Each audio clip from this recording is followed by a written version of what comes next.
BA first year के विद्यार्थियों का स्वागत है। इस क्लास में हम BA first year political science राजनीति विज्ञान major second paper minor elective paper को देखेंगे। पेपर का नाम है इंडियन कॉन्स्टिट्यूशन भारतीय संविधान। इसके वेरी आईएमपी क्वेश्चन देखेंगे। मध्य प्रदेश के सभी कॉलेज और यूनिवर्सिटी के लिए नई शिक्षा नीति के अनुसार आप अपने कॉलेज का नाम कमेंट करें और किस सब्जेक्ट या किस टॉपिक पर वीडियो चाहिए या पुराने पेपर चाहिए। हमारे पास सारा स्टडी मटेरियल उपलब्ध है, आप हमें कमेंट कर सकते हैं और इसका पीडीएफ डाउनलोड करने के लिए भी आप हमें कमेंट कर सकते हैं। भारतीय संविधान के सबसे महत्वपूर्ण प्रश्न का पहला प्रश्न है, भारत के संविधान में विकास की विवेचना कीजिए। दूसरा प्रश्न है, भारतीय संविधान की प्रक्रिया या निर्माण प्रक्रिया का वर्णन कीजिए। प्रश्न क्रमांक 2 का अथवा है, भारतीय संविधान के प्रमुख स्रोतों का उल्लेख कीजिए। प्रश्न क्रमांक 3 है, भारतीय संविधान की प्रस्तावना की विवेचना कीजिए अथवा भारतीय संविधान की प्रस्तावना के मुख्य लक्ष्य एवं विशेषताएं बताइए। प्रश्न 4, भारतीय संविधान द्वारा नागरिकों को कौन कौन से मौलिक अधिकार दिए गए हैं, संक्षिप्त में वर्णन कीजिए अथवा भारतीय संविधान के मौलिक अधिकारों का संक्षिप्त परिचय दीजिए एवं इस आलेख की सीमाओं की व्याख्या कीजिए अथवा भारत में नागरिकों को प्राप्त सभी अधिकारों में सर्वाधिक महत्वपूर्ण संवैधानिक उपचारों का अधिकार है। सभी अधिकारों का वर्णन करते हुए संवैधानिक उपचार के अधिकार का महत्व बताइए। प्रश्न 5, राज्य के नीति निर्देशक तत्व निर्धारक और अनावश्यक हैं, क्या आप इस कथन से सहमत हैं? प्रश्न अथवा भारतीय संविधान में वर्णित राज्य के नीति निर्देशक सिद्धांतों की प्रकृति तथा उनके महत्व का परीक्षण कीजिए। प्रश्न 6, लोकसभा के स्पीकर के कार्य और शक्तियों का विवेचन कीजिए। प्रश्न क्रमांक 6 का अथवा लोकसभा का अध्यक्ष शक्ति एवं सम्मान का प्रतीक है, समझाइए। प्रश्न 7, भारतीय संसद की विधायी प्रक्रिया को समझाइए। प्रश्न क्रमांक 7 का अथवा है, संसद के विधि निर्माण की प्रक्रिया की विवेचना कीजिए। प्रश्न क्रमांक 8, राज्य विधानसभा के गठन एवं सदस्यों का वर्णन कीजिए। प्रश्न 8 का अथवा भारत में राज्य विधानसभा की रचना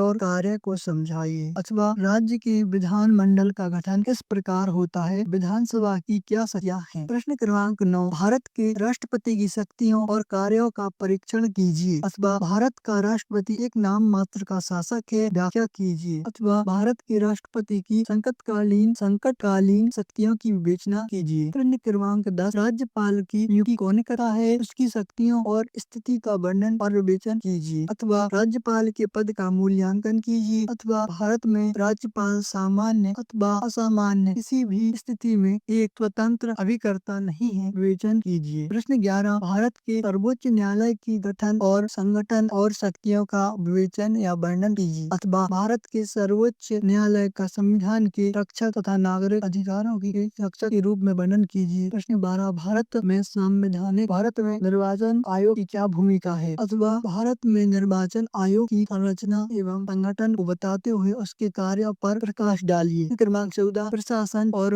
विधायन के क्षेत्र में केंद्र और राज्यों के बीच स्थिति संबंधों की विवेचना कीजिए अथवा केंद्र और राज्य के बीच विधायी और आर्थिक संबंधों की विवेचना कीजिए अथवा संविधान के आधार पर संघ तथा राज्यों के संबंधों की विवेचना या व्याख्या कीजिए। प्रश्न 15, 73वें संविधान संशोधन के प्रमुख प्रस्ताव या प्रावधान बताइए अथवा स्थानीय स्वशासन के संदर्भ में 73वें संविधान संशोधन की विवेचना कीजिए। प्रश्न 1, भारत शासन अधिनियम 1935 पर टिप्पणी लिखिए। दूसरा, भारतीय संविधान आधार का थैला है, संक्षिप्त में बताइए। तीसरा, मौलिक अधिकारों एवं राज्य के नीति निर्देशक तत्वों में क्या अंतर है, बताइए। चौथा प्रश्न है, लोकसभा की विधायी एवं वित्तीय शक्तियाँ बताइए। प्रश्न 5, भारत के राष्ट्रपति का निर्वाचन कैसे होता है, बताइए। प्रश्न 6, राष्ट्रपति की संकटकालीन शक्तियों की विवेचना कीजिए। प्रश्न 7, राज्यपाल की संवैधानिक भूमिका बताइए। प्रश्न 8, उच्च न्यायालय के गठन को बताइए। और प्रश्न 9, केंद्रीय लोक सेवा आयोग के कार्य बताइए। प्रश्न 10, स्थानीय स्वशासन के प्रमुख लक्ष्य बताइए।